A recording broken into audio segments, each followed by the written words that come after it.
पाकिस्तान में भी street movement जो है वो पनपने की कोशिश करती है, लेकिन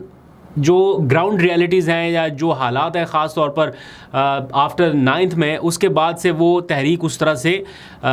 जन्म ले नहीं पाई, क्योंकि खौफ की फ़िज़ा कुछ ज़्यादा बन गई, मुकदमात और फिर गिरफ़्तारियाँ, और जैसे ही कई लोग निकलने लगते हैं तो फिर वो दफ़ा 144 और पता नहीं वो कितनी बार लगती है और कितनी बार हटती है, और फिर दहशत गर्दी के मुकदमात, और फिर ये एक ना ख़त्म होने वाला सिलसिला कंटिन्यूसली जारी है। तो इस वजह से वो स्पेस क्रिएट ही नहीं हो पाई अभी तक कि कोई मैस मूवमेंट उस तरह से शुरू हो पाती। लेकिन आज एक डेमोन्स्ट्रेशन देखने में आया सवाबी जलसे के हवाले से, और ऑब्वियसली लोगों के सेंटिमेंट्स मैं कई बार जिक्र कर चुका हूँ इमरान खान के हवाले से, उनको 1 साल कैद करने के हवाले से जिस किस्म के थे, तो उनका एक तरह से इजहार किया गया।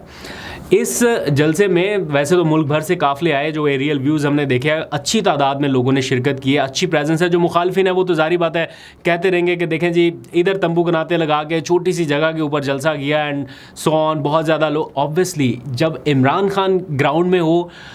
It's totally different scenario versus जब बाकी, बेशक आप पूरी पीटीआई की लीडरशिप को खड़ा कर दें, वो एक डिफरेंट सिनेरियो होगा। अगर आपने मुकाबला करना है या अगर आपने ये देखना है कि पीटीआई के पास कितने लोग आते हैं या पीटीआई के जलसे में कितने लोग आते हैं, इमरान खान को निकाल के एक बार ट्राई करके देख लीजिए, फिर आप बंदे गिनते रहिए, बेशक जिसकी मर्ज़ी ड्यूटी लगाएं, आपको अंदाज़ा हो जाएगा कि असल सुनामी होता क्या है। लेकिन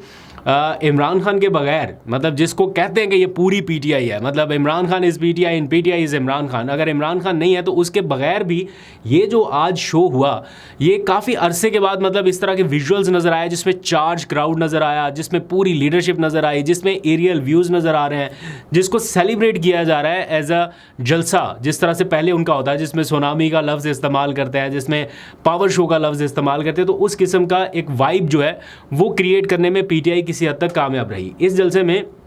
हमाद अजहर सामने आए और उन्होंने जिस तरह से ऐलान किया, 2 ऐलानात उन्होंने किए हैं बड़े अहम। एक तो उन्होंने अपनी रूपोशी जो है वो ख़त्म कर दी और कहा कि मैं मंजर आम पे आने का ऐलान करता हूं, कल को गिरफ्तार हो जाऊं, मिसिंग पर्सन हो जाऊं और मेरा कोई बयान ऐसा सामने आ जाए तो वो मेरा बयान नहीं है, मैं हल्फन आज भी कहता हूं कि इमरान खान के साथ था, हूँ और रहूँगा। तो इस किस्म की स्टेटमेंट उनकी तरफ से आई। एंड देन फिर अडयाला जेल की तरफ उन्होंने एक कॉल का हिंट दिया कि अगर सितंबर तक इमरान खान की रिहाई के हवाले से मामला बेहतर नहीं हुए तो फिर अडयाला जेल की जानिब एहतजाज की कॉल। अच्छा, यहाँ पे मुझे जो मैं अंडरस्टैंड करता हूँ इन चीज़ों को, वो ये है कि फॉर एग्जांपल पीटीआई के आज जितने भी लोग थे सवाबी से, ये फ़र्ज़ करें एक लम्हे के लिए निकल पड़े, कहें कि जनाब हम अडयाला जेल जा रहे हैं, इस्लामाबाद की तरफ जा रहे हैं, तो अडयाला जेल को डी चौक के ऊपर तो है नहीं, अडयाला जेल रावलपिंडी में, और रावलपिंडी के भी बिल्कुल आखिर में कहीं कोने पे जाके, वो बहुत दूर जाके कहीं अडयाला जेल। फ़र्ज़ करें कि अगर ये काफ़िले किसी वक्त निकल भी पड़ते हैं कि जनाब हम अडयाला जेल के बाहर पहुँचेंगे, तो क्या इमरान खान को अडयाला जेल से निकाल के